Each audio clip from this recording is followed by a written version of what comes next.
শিক্ষার্থীকে ট্রেনের টিটির মারধরের প্রতিবাদে বিশ্ববিদ্যালয়ের চারুকলা গেটে রেললাইন অবরোধ করেছে রাজশাহী বিশ্ববিদ্যালয়ের শিক্ষার্থীরা। এতে সকাল ৬টা থেকে রাজশাহী থেকে ঢাকা, খুলনা ও পার্বতীপুরগামী রুটে ট্রেন চলাচল বন্ধ রয়েছে।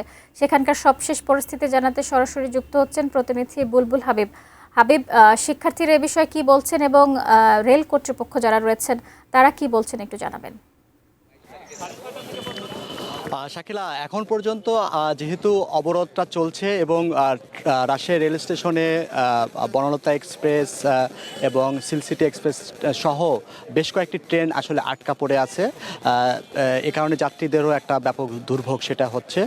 এখন সর্বশেষ আপডেট হচ্ছে যে এটি যে বিভাগীয় কমিশনারের কার্যালয়ে বিশ্ববিদ্যালয় প্রশাসন, এখানকার যারা দাবি আদায়কারী, দাবি উত্থাপনকারী যে শিক্ষার্থীরা তারা এবং রেলওয়ে কর্তৃপক্ষ উভয় এই ত্রিমুখী একটা বৈঠক অনুষ্ঠিত হবে।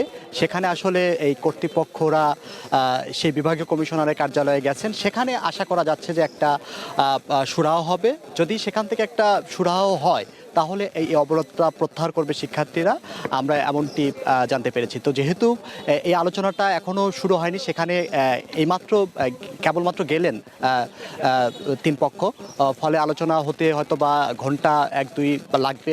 তারপরে আমরা আসলে একটা সমাধান জানতে পারবো যে কী পরিস্থিতি দাঁড়াচ্ছে। তো যেহেতু এখন পর্যন্ত অবরোধ রয়েছে এবং এখানে আপনি দেখতে পাচ্ছেন যে শিক্ষার্থীরা কিন্তু বাঁশের বেড়া দিয়ে লাল পতাকা টানিয়ে সেই অবরোধটা তৈরি করেছে। এখানে কিছু এর আগে 10:30টার দিকে রাজশাহী বিশ্ববিদ্যালয়ের ভিসি তিনি এসেছিলেন এবং তিনি এসে শিক্ষার্থীদের সাথে কথা বলেছেন এবং তারা যে আইনগত ব্যবস্থা নেবেন সে বিষয়গুলো আশ্বস্ত করেছেন।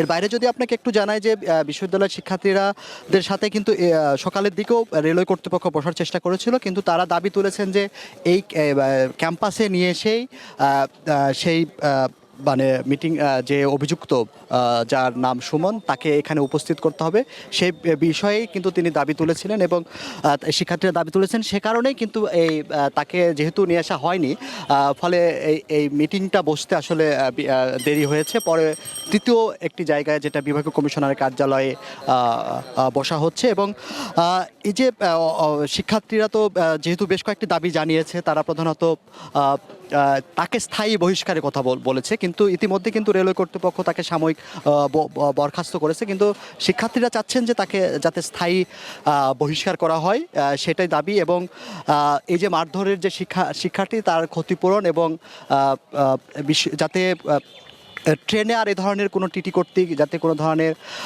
লাঞ্ছনার বা মারধরের ঘটনা না ঘটে সে ব্যাপারে তারা দাবি তুলেছেন। এবং সর্বশেষ যে দাবিটি যে রাজশাহী বিশ্ববিদ্যালয় স্টেশনে একটা প্রতিটা ট্রেনকে থামতে হবে, এই 4টি দাবি। এখন আলোচনাটা যেহেতু অনুষ্ঠিত হবে বিভাগীয় কমিশনের কার্যালয়ে, এখানে 3 পক্ষ শিক্ষার্থীরা যেহেতু বলছে তাদের দাবি দেওয়ার ব্যাপারে অনড় এবং বিশ্ববিদ্যালয় প্রশাসনও বলছে যে যাত্রীদের যাতে ভোগান্তি দ্রুত কমানো যায় সেজন্য যাতে অবরোধটা দ্রুত তুলে যায় সে ব্যাপারে তারা বিশ্ববিদ্যালয় প্রশাসন চেষ্টা করছে রেলওয়ে কর্তৃপক্ষের সাথে কথা বলে। কিন্তু শিক্ষার্থীরা যেহেতু দাবির ব্যাপারে অনড় সেজন্য তারা এই যে রেল পথ অবরোধ সেটা তুলতে পারছেন না। তো এখন আমাদের আসলে দেখার বিষয় যে আলোচনা অনুষ্ঠিত হতে যাচ্ছে সে আলোচনায় কি দাঁড়ায় তার উপরই নির্ভর করবে। তবে আরও 1-2 ঘন্টা যাত্রীদের ভোগান্তি পোহাতে হচ্ছে।